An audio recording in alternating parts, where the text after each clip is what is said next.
దర్శించుకున్నారు. నైవేద్య విరామ సమయంలో శ్రీవారిని దర్శించుకుని మొక్కులు చెల్లించుకున్నారు.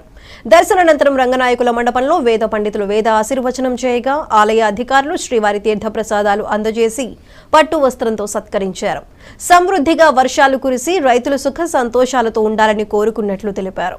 తిరుమలలో రాజకీయాలు మాట్లాడటం సమంజసం కాదని అన్నారు. శ్రీ వెంకటేశ్వర స్వామి దర్శనం సమస్త లోకాలకి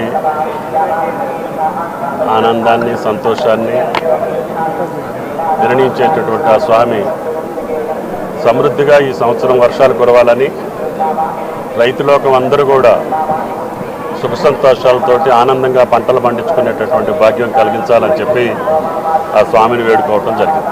ఈ పవిత్ర స్థలంలో రాజకీయాలకు సంబంధించి మాట్లాడటం మంచిది కాదు.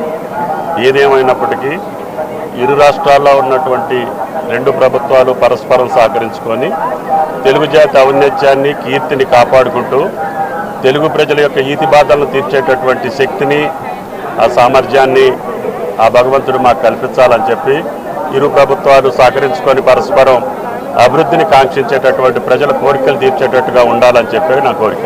Thank you. దైవం శ్రీ వెంకటేశ్వర స్వామి దర్శనం సమస్త లోకాల